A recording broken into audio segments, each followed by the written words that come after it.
Assalamualaikum warahmatullahi wabarakatuh. Selamat berjumpa kembali mahasiswa sekalian.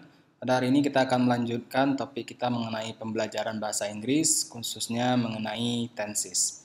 Ini kita mulai saja. Sebelum kita lebih jauh membahas tentang tenses yang ada dalam bahasa Inggris, saya ingin review dulu topik sebelumnya ketika kita berbicara mengenai sentence in English. Ketika kita berbicara mengenai kalimat dalam bahasa Inggris, kita sudah mengetahui bahwa setiap kalimat dalam bahasa Inggris harus memiliki sebuah verb. Kemudian, jika tidak ada verb dalam kalimat tersebut, maka kita perlu yang namanya helping verb, atau kita kenal dengan istilah to be. Dan juga kita mengetahui bahwa verb dalam bahasa Inggris itu dia berubah berdasarkan waktu. Bisa dia present atau past tense. Kita lihat contoh di sini. Ya, ada contoh misalnya kemarin kita berikan saya pergi. Kita bisa menerjemahkannya secara literal ya. I sebagai saya, kemudian pergi dengan go. Kemudian untuk kalimat kedua, kita di sini tidak bisa menerjemahkannya secara literal ya. Misalnya ayahnya guru.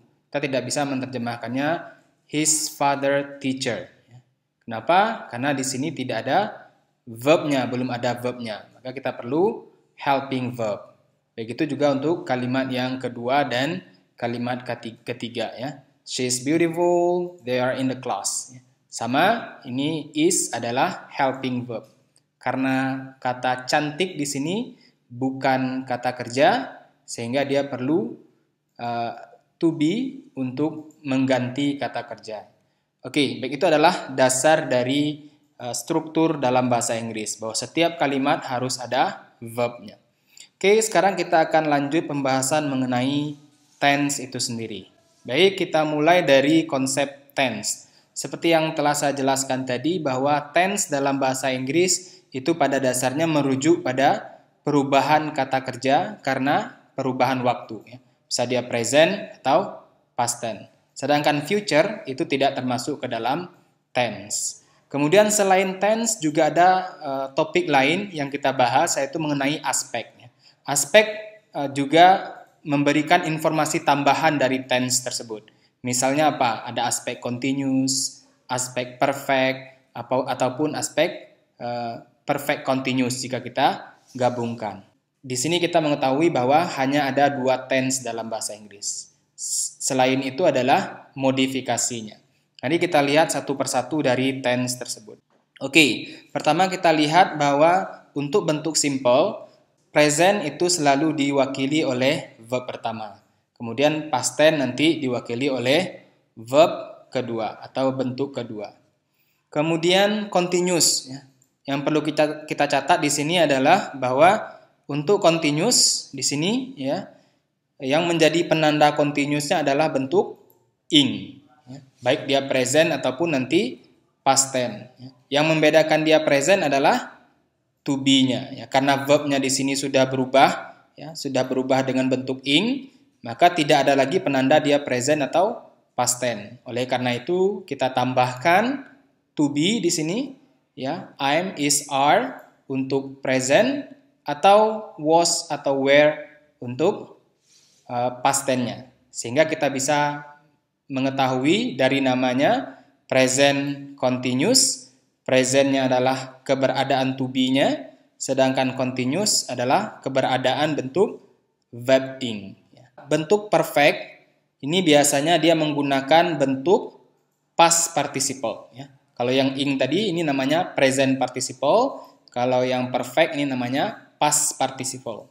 Atau lebih Anda kenal dengan istilah verb ketiga. Di sini sama juga perfect ditandai oleh bentuk past participle, baik dia present ataupun past tense. Yang membedakan dia present adalah bentuk to be yang digunakan.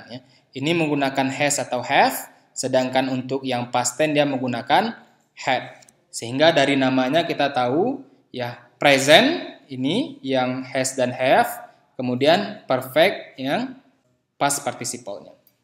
Oke, kita lanjutkan dengan bentuk yang berikutnya. Ada perfect continuous. Perfect continuous, kita lihat di sini bentuk perfect seperti yang kita jelaskan tadi, dia diwakili oleh bentuk past participle. Kemudian continuous diwakili dengan bentuk verb ing. Ya. Jadi karena di sini terjadi 2 kali perubahan, ya. Pertama dia menjadi ing, kemudian lagi menjadi verb ketiga, maka salah satu harus mengalah. Ya. Maka di sini yang berubah itu adalah bentuk perfectnya. Sehingga kita bisa lihat di sini ya, kita bisa lihat dari strukturnya.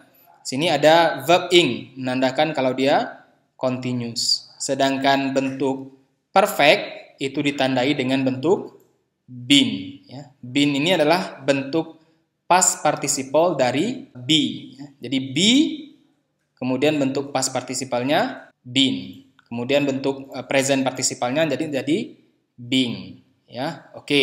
Sini kemudian has atau have ini menandakan kalau dia adalah present.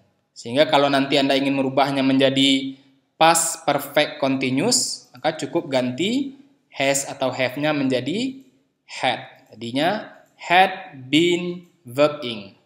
Oke, jadi ini sudah mengcover topik mengenai tenses secara keseluruhan. Ya, jadi ada yang namanya tense, ada yang namanya aspek.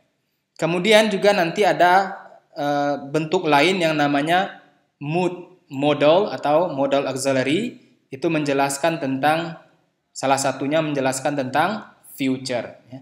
Jadi future juga sama, biasanya kalau Anda tahu bahwa kata yang diikuti oleh modal itu menggunakan verb pertama. Ya.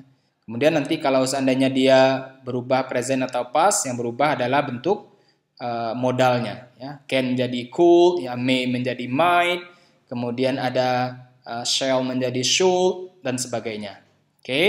Sekarang kita lihat bentuk yang continuous, future continuous. Sama halnya dengan yang tadi, bahwa continuous itu ditandai dengan bentuk verb ing. Ya. Verb ing. Kemudian bentuk yang future-nya kita tandai dengan will atau shall. Begitu juga dengan perfect, ditandai oleh bentuk verb ketiga atau past participle. Kemudian perfect-nya ditandai oleh have, ya di sana present atau past-nya. Kemudian will, shall menandakan kalau dia adalah bentuk future. Kemudian yang terakhir itu bisa juga Anda buat bentuk future dengan menggunakan perfect continuous. Ya, future perfect continuous. Jadi pakai will, have, been, verb ing. Oke, ini adalah penjelasan dasar mengenai tenses. Untuk lebih jelasnya nanti kita akan jelaskan masing-masing tense serta modifikasinya di dalam bahasa Inggris beserta contoh-contohnya. Kita lihat di sini contohnya, nanti kita bahas di pertemuan berikutnya. Terima kasih. Assalamualaikum warahmatullahi wabarakatuh.